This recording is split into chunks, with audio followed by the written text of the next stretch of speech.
The backdrop, of course, to all of this is that you are acutely aware of a raging opiate epidemic, and with people relapsing frequently, and of course with people overdosing and dying. So we took a really close look at how we were delivering treatment services too, because we had to come up with an appropriate different response to the issue of clients relapsing and the potential for them to overdose. So we put a lot of things in place there too, where we could flex people between the programs and intensify services, or not whenever the case called for that. That too has been very successful in our view. There's no way to say how many lives you save, but we have trained everybody on staff to use Narcan. We have it available, and actually Kathy and I did a Narcan reversal one day with somebody on, in our program. So that did bring back to us the, powerful pull of this disease on everyone. And the other things that we've done, as we brought Kairos organization in at the very beginning. We started with a rebranding, and that idea was to change the look and the feel, even the color schemes, and we developed a new logo. All of the things we did, though, were with the eye to reducing the stigma of this disease for women. We looked at how women could relate to the branding today and what they would be looking for in a treatment program. And so that process was also a very satisfying one for all of that. Some of the things that we did with the rebranding was updating our webpage and our Facebook presence, and we've also developed an app, which is still, we're waiting for it to be rolled out, but we've got ourselves into, the modern era with a lot of technology. We also did a lot of upgrading with our systems and, reducing paper, as Gladys will tell you, going electronic with all our records, and we did a lot of things along those lines to get our program running more efficiently. As Kathy would say, we're getting really down to the nitty-gritty and that well-oiled machine thing that we had planned on 2 years ago. So all in all, what we did was we decided to take a more client-centered approach and, of course, a recovery-oriented treatment approach where we would individualize treatment as much as possible for every woman that came in the door. And so recognizing that there's multiple pathways to recovery, there's not one exact way that works for every single person, we put a lot of things in place over the past 2 years. We partnered with Widener University. They have a program called Acceptance and Commitment Therapy, and we had their PsyD program come in and train all of our staff, not just the therapists, but all staff, on how to use that approach with clients. And we're still in the process of doing that, and our relationship with Widener is very strong to this day.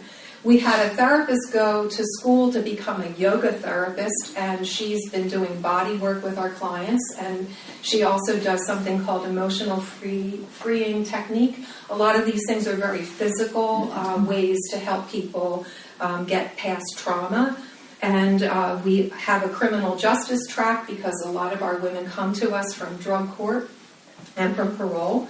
We are now offering medication-assisted treatment. We've hired a medical director to work in our outpatient. And so for the women that it's appropriate for, we're able to provide the medications that help keep people from relapsing, from cravings and withdrawal. And we have an art therapist on our staff. We actually had two. One of them is leaving for graduate school. That's something that our women really enjoy. And we did a training with all of our treatment techs. There are our line staff to teach them how to do 12-step facilitation. And we also have encouraged all of them and supported all of them in becoming certified recovery specialists. Lately, we were approached by the Health Federation of Philadelphia. They have a federal grant that they just finished for 5 years that was researching the effectiveness of different therapy techniques between moms and their children. And we were invited to participate in the next round, which is for 5 more years. We're going to be a research site for them, and we're just really thrilled about that.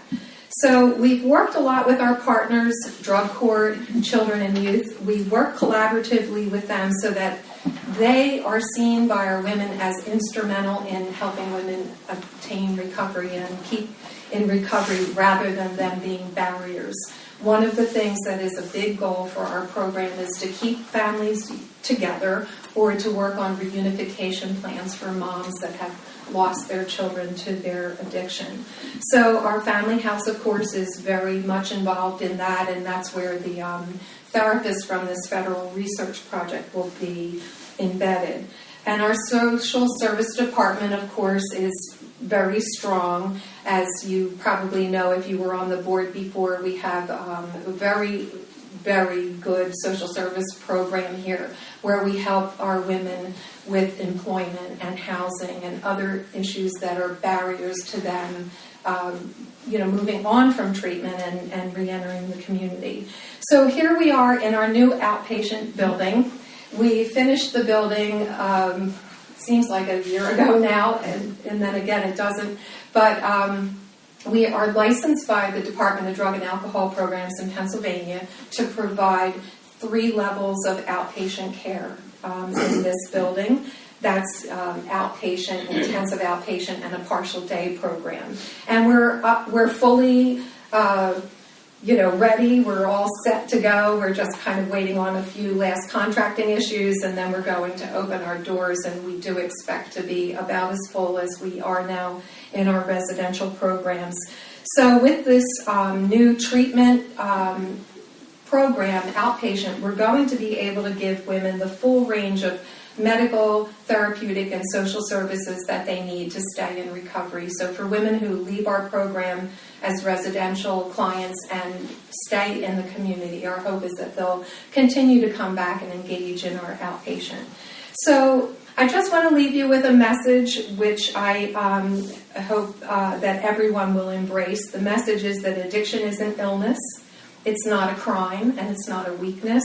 Recovery is possible, and it's a profoundly positive experience, and it also equates with a good quality of life. So thank you very much.